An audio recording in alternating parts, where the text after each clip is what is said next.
사랑하는 성도 여러분, 우리가 흔히 예수님의 공사역을 요약하면 3대 사역이라고 부릅니다. 병든 자를 고치시고 귀신을 쫓아내시고 그리고 가난한 자에게 복음을 전하는 것입니다. 그런데 예수님 사역 중에 많은 부분을 귀신을 쫓아내는 데 할당을 했습니다. 그 당시에 왜 귀신이 그렇게 많았을까? 또 군대 귀신이라 불린 만큼 그렇게 강력했을까? 일반인들은 잘 이해하지 못할 것입니다. 그러나 우리는 충분히 이해할 수 있을 것이다 생각합니다. 여러분, 세상 전 역사 중에서 사탄이 거세게 활동한 기간이 3번 있었습니다. 에덴 동산이었고 예수님 당시였고 그리고 마지막 때다라고 생각합니다. 이 세 곳의 활동은 아주 서로 밀접한 연관이 있다고 생각되어집니다. 에덴 동산에서 하나님이 세우신 하나님의 나라를 마귀가 파괴하였고 예수님이 파괴한 하나님의 나라를 다시 세우려 이 땅에 오셨고 마지막에는 그 옛 파라다이스를 다시 회복하여 하나님의 나라를 완성할 것이다 라고 생각되어집니다. 그런데 에덴 동산에서 크게 활동하였던 이 사탄은 예수님이 초림 때 예수님이 사역을 저지하기 위하여 다시 크게 나설 것입니다. 또 마지막 때에 최후 발악을 하여 성도들을 괴롭히고 하나님을 대항하여 싸울 것입니다. 자, 그런데 우리의 관심은 마지막 때가 되겠습니다. 그런데 그 마지막 때를 대비하여 하기 위하여 우리는 에덴 동산에서 마귀가 어떻게 활동했고 예수님에게는 또 어떻게 활동했고 그래서 우리는 어떻게 예상하고 그 마지막을 준비해야 될까를 살펴봐야 되겠습니다. 여러분, 예수님의 사탄과의 대결의 장면을 한번 가봅시다. 예수님이 이 땅에 오신 목적은 하나님의 나라를 이루기 위해서 건설하기 위해서였습니다. 그런데 세례 요한은 마태복음 3장 2절에 보면 하나님의 나라가 가까웠다 했는데 누가복음 11장 20절에 보면 예수님은 하나님의 나라가 이미 너희에게 임하였다라고 하였습니다. 그런데 이 누가복음 11장 20절의 이 말씀은 귀신을 쫓아내는 장면에서 하신 말씀입니다. 여러분, 이 세상은 마귀가 이미 장악하고 있습니다. 언제 그 일이 일어났었습니까? 에덴 동산이었습니다.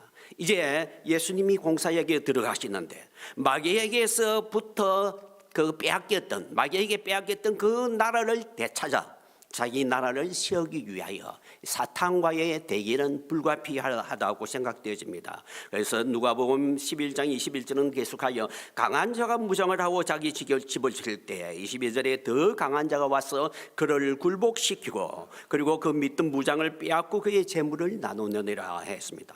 때 강한 자는 사탄을 두고 하는 말입니다. 예수님은 더 강한 자로서 이 사탄을 침범하여 왔다는 것입니다. 그래서 첫 시작에서 예수님과 사탄의 대결은 불가피한 사건이었습니다. 여러분, 사탄은 현명하죠. 그래서 군사 작전도 잘 알고 어떻게 싸울 것인가 방법도 잘 알 것입니다. 그리고 군사 병법을 잘 활용할 것입니다. 자기가 가지고 있는 이 영역을 지키기 위하여 중무장하고 싸움에 임할 것입니다. 예수님은 공격자입니다. 사탄은 방어자입니다. 본문에서 예수님은 드디어 이 사탄을 공격하러 나서는 것입니다. 대접전이 예상됩니다. 여러분, 본문에 예수님이 시험받는 장면을 많은 사람들은 단순한 건 이야기거리로 여깁니다. 예수님 사역이 중에 꼭 있어야 하는 과정으로.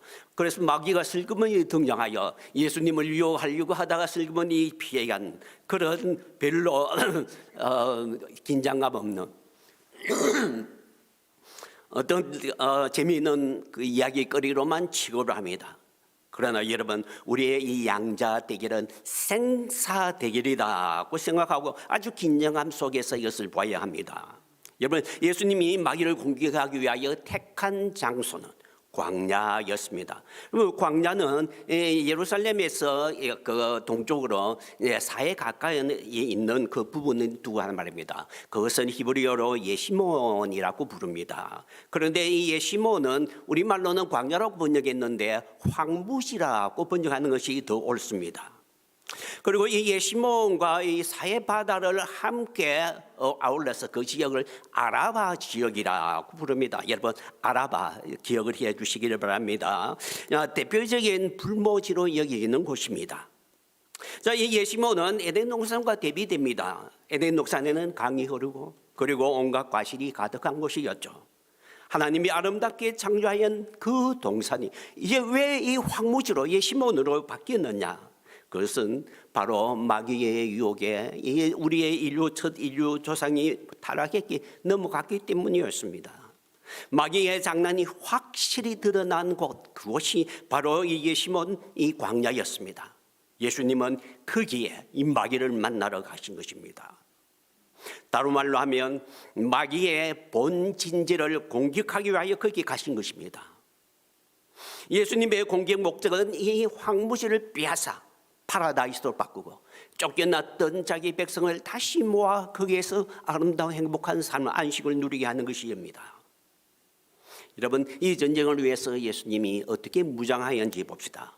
4장 1절에 보면 예수께서 성령의 충만함을 입어 요단강에서 돌아오사 했습니다. 예수님이 세례를 받으실 때 성령이 내려왔고, 그리고 이 성령의 충만함을 입어서 이제 광야로 나가는 것입니다.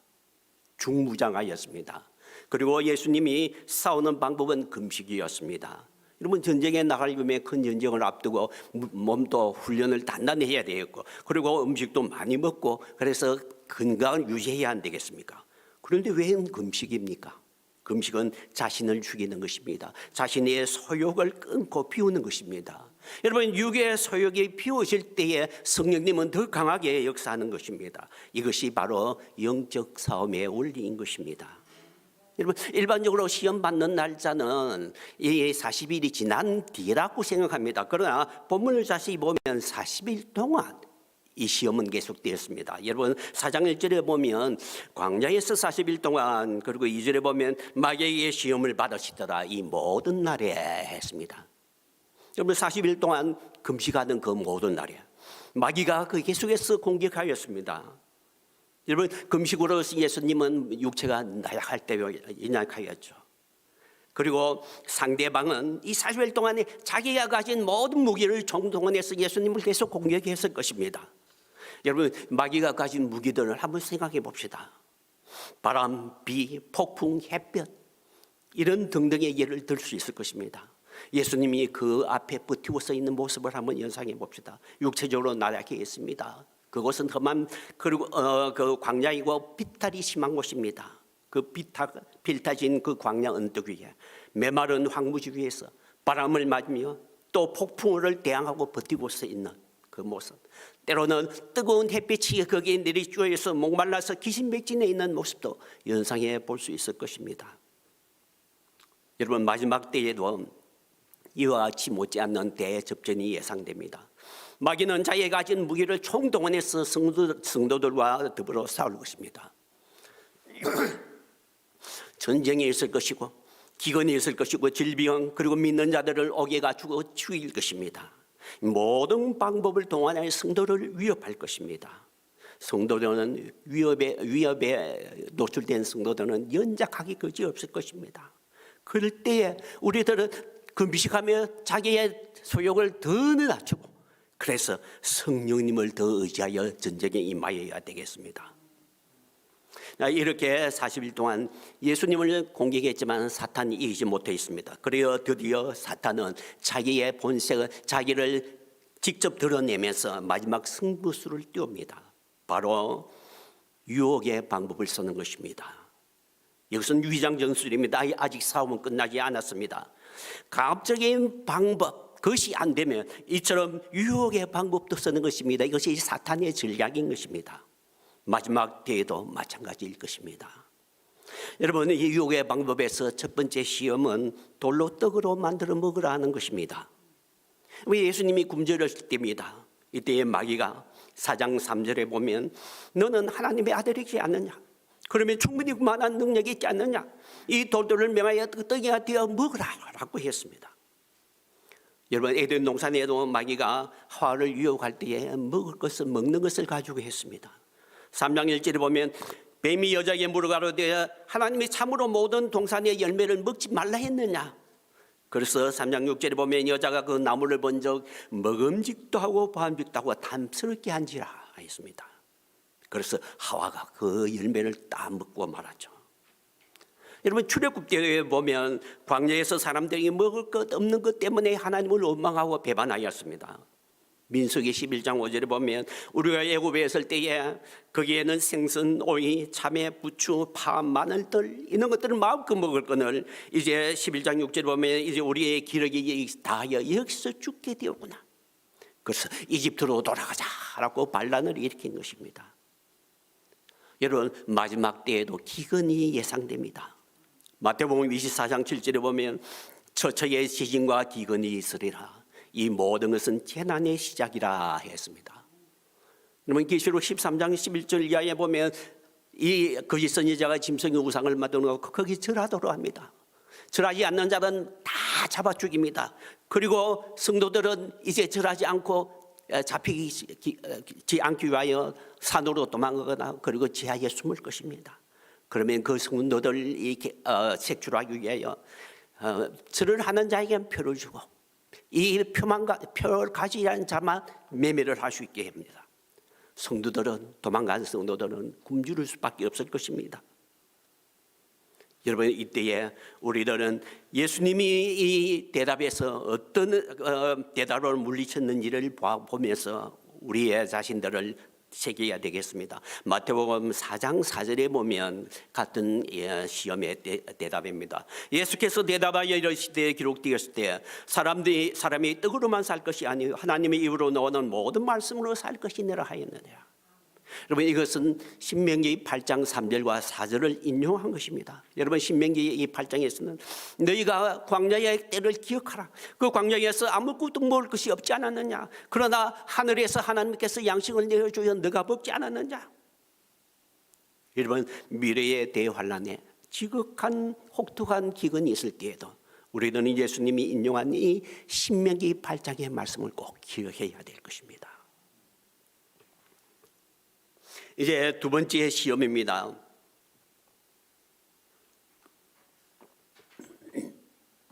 마귀는 천하만국의 권위와 영광을 내가 너에게 주겠다 했습니다. 이제 높은 곳에 예수님을 데리고 올라가서 이 천하만국을 보여줬다 했습니다. 이 천하만국은 이 땅 위에 있는 이 세상 나라들을 두고 하는 말입니다. 그리고 예수님이 그렇게 말했습니다. 이것은 나의 것이다. 이제 나에게 절만하라. 이것을 내가 너에게 다 주겠다 했습니다. 그런데 4장 6절에 보면 이럴 때 이 모든 권위와 그 영광을 내게 주리라 했습니다. 자, 권위라는 것은 나라의 권세, 권력을 두고 하는 말입니다. 그리고 그 영광은 그 권력자가 누리는 부귀와 영화를 말합니다. 마귀는 너가 나라를 건설하지 않았느냐, 하러 오지 않았느냐. 그런데 고생할 필요 없다. 내가 가진 모든 나라, 이 권력, 권세 그리고 그 영광 내가 너에게 그냥 주겠다. 나에게 절만하라는 것입니다. 이것은 내 밑에 들어와라. 하나님의 나라라고 따로 세울 필요 없이 나에게 들어오면 내가 가진 모든 나라는 내가 그냥 너에게 주면 되지 않느냐는 것입니다. 여러분 이러한 나라에 대한 권력의 유혹은 에덴 동산에서 있었습니다. 창세기 3장 5절에 보면 너희가 그것을 먹는 날에는 너희 눈이 밝아져 하나님같이 되어 선악을 아는 줄을 하나님이 아심이라 했습니다. 마귀가 이 하와에게 유혹한 말입니다. 여러분 여기 보면 선악을 알게 하는 나무 열매를 먹어 아는 그 나무와 나옵니다. 이것은 제가 전에 몇 년 전에 하나님의 나라의 서막이라는 저기 특강에서 자세히 설명을 했습니다. 여러분이 그 유튜브에 가서 시애틀 행복한 교회 한정건 치면 제가 설교한 이 특강대 목록이 쭉 나옵니다. 거기서 하나님의 나라 서막이라는 것을 한번 꼭 찾아보시기 바랍니다. 둘째 날에 제가 이 부분을 집중적으로 그렇게 강의를 했습니다. 굉장히 중요한 부분이니까 성경을 이해하기 위해 꼭 필요한 부분이니까 여러분이 꼭 한번 다시 들어보시기를 바랍니다. 여기서 간단히 한번 설명을 하면 선악을 안다라는 말에서 안다라는 말은 히브리어 야다로 경험적으로 안다는 것입니다. 즉 말하자면 실행해 봄으로써 경험적으로 안다는 것입니다. 자, 선과 악이라는 것은 재판과 관련된 일입니다. 여러분 고대의 왕이 법을 선포하고 그 법을 집행하고 그 법에 따라서 재판을 합니다. 자, 이 재판은 바로 통치자가 하는 통치권에 해당되는 것입니다. 마귀가 그렇게 말했습니다. 너가 이것을 먹고 선악을 아는 일에 하나님처럼 되라 했습니다. 너가 왜 하나님의 통치권, 선악에 관한 이 모든 일은 하나님에게 다 넘기고 맡기느냐, 하나님의 통치권 아래에서 살려고 하느냐. 너가 이것을 알므로, 즉 실행함으로써, 집행함으로써 경험적으로 너의 것으로 만들어가는 것입니다. 즉 말하자면 너가 법을 집행하고, 너가 법에 따라 재판하고, 너가 판단하고, 그래서 통치권 행사를 하라는 것입니다. 이것은 하나님의 통치권을 너가 찬탈하라, 하나님처럼 되라는 것은 하나님의 통치권을 너가 찬탈하라는 것입니다. 반역을 유도하는 것입니다. 여러분, 하와와 아담은 마귀의 유혹에 넘어갔습니다. 그러나 예수님은 그것을 단호히 거절했습니다. 누가복음 4장 8절에 보면 예수님이 대답하기를 이르되 기록된 바 주 너희 하나님과만 경배하고 그를 섬기라고 하였습니다. 여러분, 마지막 때에도 이 권력에 대한 유혹이 있을 것입니다. 이번 계시록 13장 4절에 보면 용이 짐승에게 권세를 주므로, 이것은 세상 통치권에 해당하는 것입니다. 권세를 주므로 용에게 경배하며 짐승에게 경배하리라 이르되 누가 짐승과 같으냐, 누가 능히 이와 더불어 싸우리라 하고 있습니다. 여러분, 짐승 적 그리스도입니다. 적 그리스도가 이 용에게서부터, 마귀에게서부터 권세를 받아서 세상을 정복하여 나갈 때에 온 세상 사람들이 그를 환영하고 경배까지 합니다. 앞다투어 권력에 아부하는 모습입니다. 그런데 문제는 교회도 그 아부에 같이 끼일까라는 의심입니다. 여러분, 사탄은 인간이 권력을 좋아하는 그 심정을 잘 압니다. 그래서 온 정보, 세상을 정복한 이 적그리스도는 조찬 기도회라는 자리를 만들어서 종교 지도자들, 특별히 교회의 지도자를 다 모을 것입니다. 그럼 교회 지도자들 앞다투고 가서 그에게 그를 친송하고 그를 찬양하면 그를 위해서 기도한다고 이야기할 것입니다. 여러분, 교회가 권력에 아부하고 그 권력자에게 경배하는 사건을 우리가 일제강점기 시대의 한 예로 볼 수 있었습니다. 여러분, 일제시대 당시에 일본의 일왕을 천황이라고 불렀습니다. 하늘의 왕이라는 말이죠. 그리고 그를 신기화시켜 신사를 만들어 그에게서 그 천황에게 경배하도록 하였습니다. 바로 그것을 신사참배라고 부르죠. 그래서 신사참배에 반대한 많은 이 교회들, 그리고 학교들이 문을 닫았습니다. 평양신학교도 문을 닫았고요. 그리고 숭실대학교나 많은 대학들이 반대하여서 문을 닫았습니다. 그런데 많은 교회들은 동참하였습니다. 그런데 놀라운 일이 벌어졌습니다. 특별히 한국 장로교 총회가 평양에서 총회를 열어서 이 신사참배를 가결한 사건입니다. 1938년 9월 11일 27회 장로회 총회였습니다. 187명의 총대들이 모여서 신사참배 반대를 찬성을 신사참배하기로, 교회가 신사참배하기로 공식 의결을 하였습니다. 그때 유일하게 반대한 사람은 브루스 헌트 선교사였습니다. 그는 일어나서 여기 있습니다. 왜 반대는 묻지 않습니까? 하여서 순사들이 그를 끌고 나갔습니다. 이렇게 찬성 결의를 하고 난 그날 바로 12시에 부총회장 길창현한 목사, 그 부총회장과 23명의 그 임원들, 이 지도자들이, 대표들이 평양 신사에 들어가서 모범적으로 참배를 하였습니다.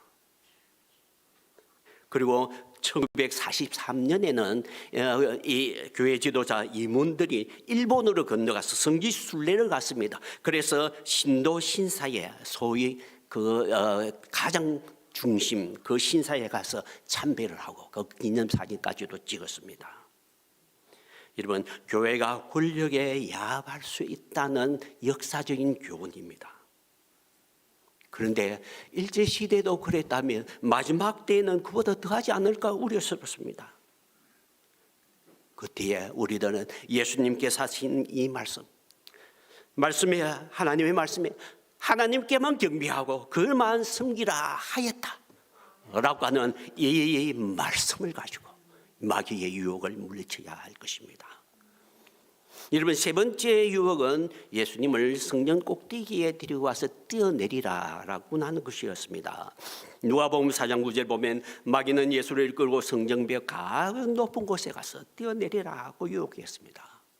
여러분, 그 위치를 한번 확인해 봅시다. 그 장소는 그 성전 외벽 모서리인데, 여러분, 저 모서리는 제사장의 관망대라고 일컬어지는 곳입니다. 제사장이 아침에 거기서 올라가서 해가 뜨는 것을 보고 해가 막 뜨면 거기서 나팔을 붑니다. 그러면 이제 해가 뜨다, 제사 드릴 시간이다 해서 저 성전 안에서 제사가 이제 불이 켜지고 제사가 막 드려지는 것입니다.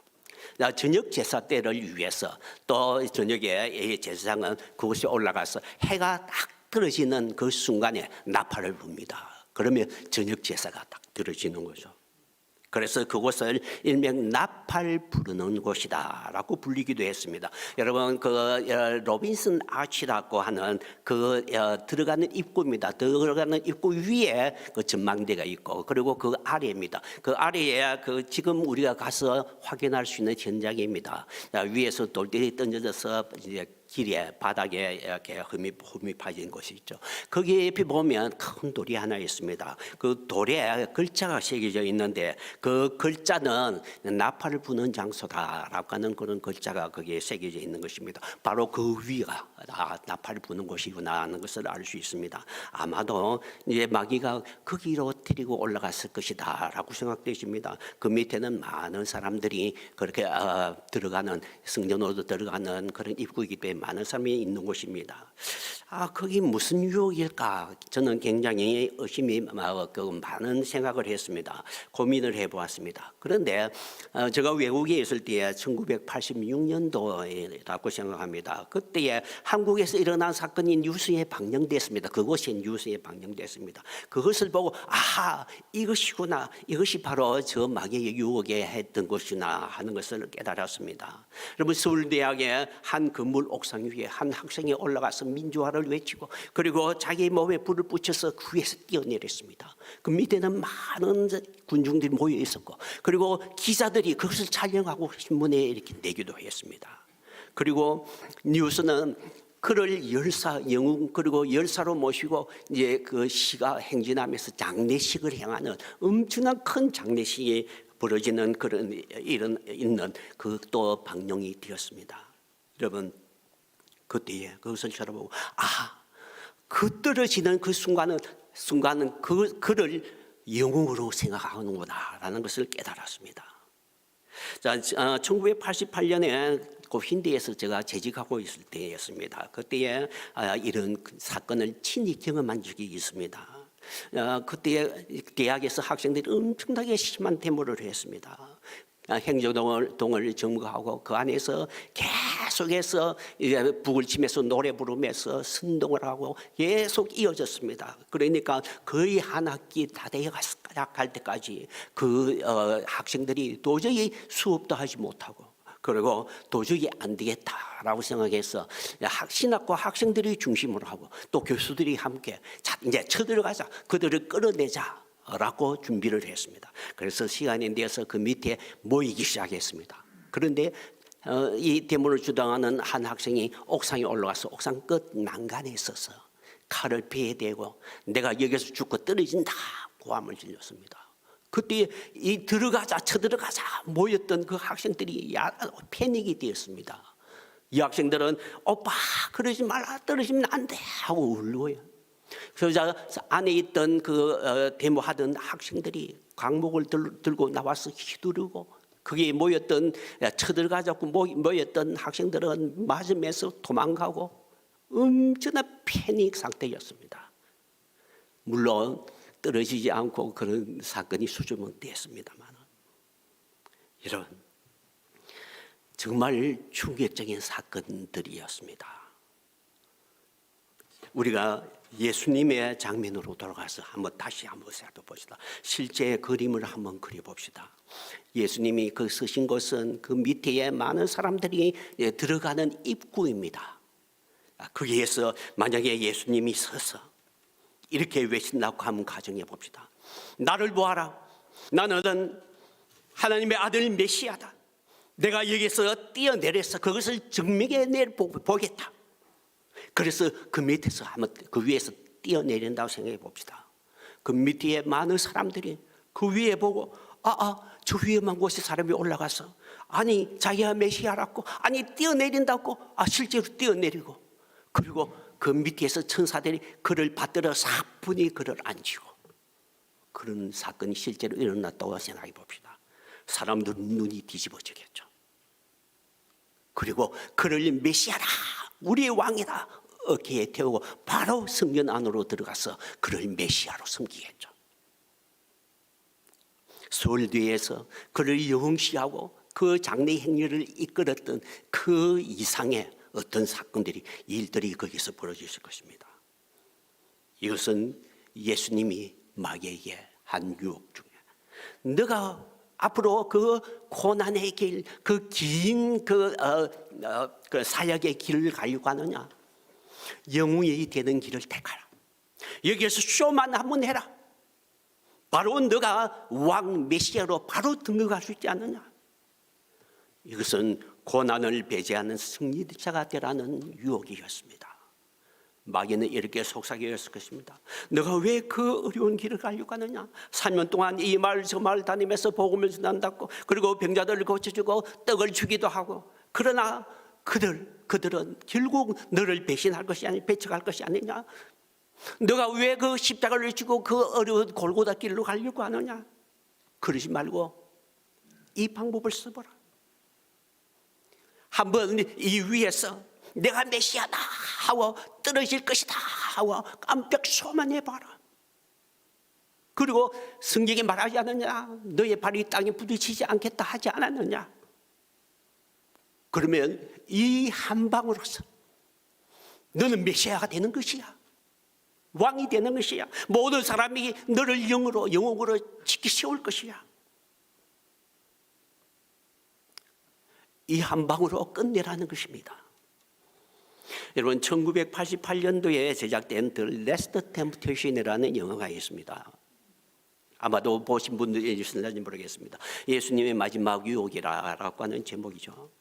그런데 그 영화가 개봉될 때에 그 극장 앞에서 많은 이 크리스찬들이 데모를 하고 상영 금지를 데모를 하고 야단이었습니다. 그때 이 영화는 예수님을 그 인간적인 예수님을 그렸습니다. 마리아와 결혼하기도 하고 그리고 마지막에 십자가를 지고 골고다를 길로 가다가 너무 쓰러져서 거기에서 십자가를 포기하고 맙니다. 다른 사람이 십자가를 지고 가서 다른 사람이 모습 바뀔 때에 이 예수는 마리아와 만나 함께 도망을 갑니다. 그리고 살림을 차리고 하는 그런 이야기입니다. 여러분 그때에 미국의 NBC 뉴스에서 대담을 하는 프로그램을 보았습니다. 목사, 신부, 루터 교회 목사 이렇게 세 사람이 대답을 했는데 이제 목사님은 이것은 성경을 왜곡한 것이다. 예수님을 모독하는 것이다. 고 비난했습니다. 그런데 신부와 그리고 루터 교회 목사는 그 영화를 칭찬하면서 여기에서 우리가 진짜 예수를 봤다라고 말을 합니다. 사람들이 예수님을 신기화시킨 것이 문제다. 예수님은 인간이었지 않았느냐? 우리는 예수는 진짜 우리와 같은 인간 예수를 원한다라고 주장을 했습니다. 여러분 만약에 인간 예수 홀로였다면 마지막 그 십자가 고난을 이기지 못하였을 것입니다. 그랬다면 아예 공사역에 들어가는 시작점에서 그 위에서 뛰어내렸을 것입니다. 그러나 예수님은 처음부터 시험을 물려줬습니다. 그리고 고난의 길을 작정해서 들어갔습니다. 여러분 예수님이 이 마을 저 마을 다니며 피곤해 하실 때 마귀는 끊임없이 속삭일 것입니다. 너가 왜 그렇게 피곤하게 다니느냐? 여러분 골고다 언덕 그 길에서 그 십자가를 지고 가는 예수님을 향하여 이 마귀는 끊임없이 속삭일 것입니다. 빨리 십자가를 내려놓아라. 왜 그 고생을 하느냐? 십자가 위에 달린 그 예수님을 향하여 마귀는 거기서 내려오느라 천사들을 시켜서 저 밑에 있는 너를 죽이는 사람들을 딱 삭스리하고 너의 나라를 만들면 되지 않느냐? 아마도 그렇게 속삭였을 것입니다. 그러나 예수님은 끊임없이 그 순간마다 이렇게 대답했을 것입니다. 주 너희 하나님을 시험하지 말라. 시험하지 말라. 그래서 예수님은 끝까지 그 고난의 길을 다 가고 끝까지 이기고 하나님의 뜻을 이루었습니다. 여러분, 마지막 때에도 성도들에게 이 환난이 있을 것입니다. 즉 그리스도가 옥에 가두고 그리고 죽일 것입니다. 마태복음 24장에는 이 환난은 급하게 이럴 것이고 그리고 극심할 것인데 창세기 6에는 이런 환난이 없을 것이다 했습니다. 여러분, 계시록 13장에 아까도 말했지만 거짓 선지자가 저 그리스도 우상을 만들어 놓고 그게 절하도록 강요하고 절하지 않는 사람은 다 죽인다 했습니다. 성도들은 산이나 들로 도망가야 합니다. 매매도 하지 못합니다. 굶주려야 됩니다. 그때 마귀는 우리들에게, 성도들에게 속삭일 것입니다. 너희가 왜 그 어려운 길을 가느냐? 왜 고난을 차치하느냐? 군중들 앞에 나가서 한번 쉬어만 하라. 우상 앞에서 우리의 신이여 하고 외치고 그 앞에 절만하라. 그러면 너는 편안한 삶이 보장될 것이고 너가 행복이 보장될 것이다. 여러분, 그때 우리가 기억해야 될 것은 무엇입니까? 예수님이 하신 말씀, 마귀야, 시험하지 말라. 시험하지 말라. 그것이 우리의 대답이 되어야 할 것입니다. 여러분, 우리들이 편안하고 살고 있을 이때에 환난을 준비해야 될 것입니다. 고난을 피하기 위해 쉬운 길로 가는 그것은 망하는 길입니다. 여러분, 배대하고 그리스도의 앞잡이에 되면 잠시 영화를 누리겠지만 영원한 심판에 떨어질 것입니다. 그러나 끝까지 버티고 우상에게 절하지 않고 권력을 탐하지 않고 그래서 굶주림에 끝까지 버티며 주님은 빨리 재림이 오실 것입니다. 그때 우리는 너무나 기쁨으로 이 주님을 맞이할 것입니다. 마태복음 24장 29절에 보면 그날 환난 후에 즉시 해가 어두워지고 그리고 인자가 구름을 타고 능력과 영광을 올 것이다 했습니다.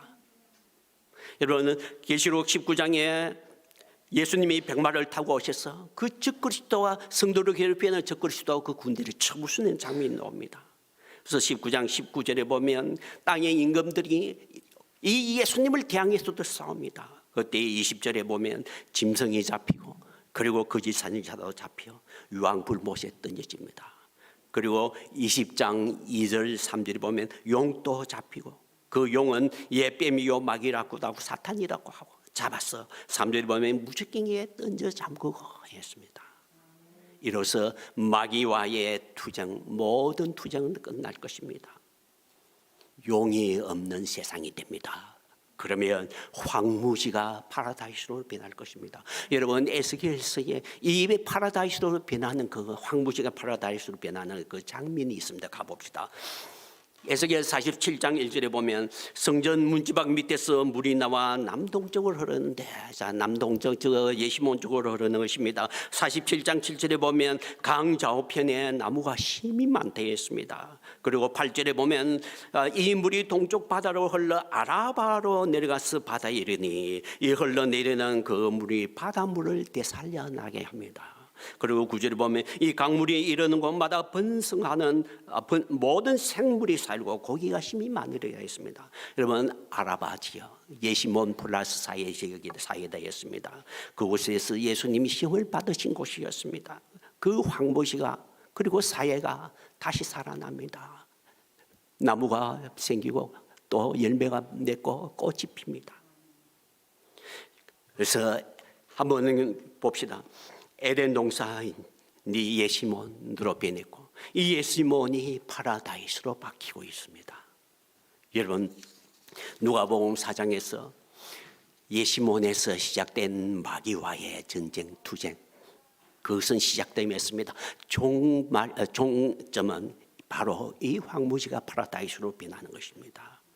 예수님은 마귀의 시험을 잠깐만 이긴 것이 아니라 최종적으로 이 마귀 용을 감금하고 난 뒤에 이 회복을 위한 승리였습니다. 그런데 본문으로 우리가 잠시 다시 돌아가 보면 4장 13절에 보면 마귀가 모든 시험을 다한 후에 얼마 동안 떠나니라고 했습니다. 여러분, 마귀가 얼마 동안만 떠났다 했습니다. 그러면 다시 돌아온다는 것입니다. 다시 와서 대기를 할 것입니다. 그때는 그 정신을 차리고 전에 실패한 것을 경험 삼아 재무장을 할 것입니다. 그런데 그때에 맞서야 할 상대는 더 이상 예수님이 아니라 우리 성도들이 됩니다. 그런데 우리가 이길 수 있을까요? 엄청 힘든 싸움이 될 것입니다. 그러나 여러분, 나 개인은 연약할 것입니다. 마귀의 엄청난 그 힘에 그 앞에서는 우리 성도들을 연약하게 거지할 수 있을 것입니다.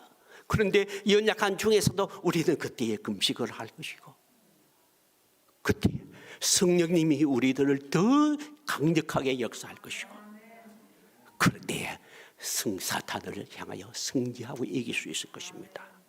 여러분, 말씀과 금식 그리고 성령 충만으로 주님이 재림하여 우리들에게 저 파라다이스 하나님의 나라를 우리들에게 안겨줄 그날을 바라보며 마귀를 대항해서 싸워 이기는 우리가 되기를 바랍니다. 자, 기도합시다. 하나님 아버지, 오늘 또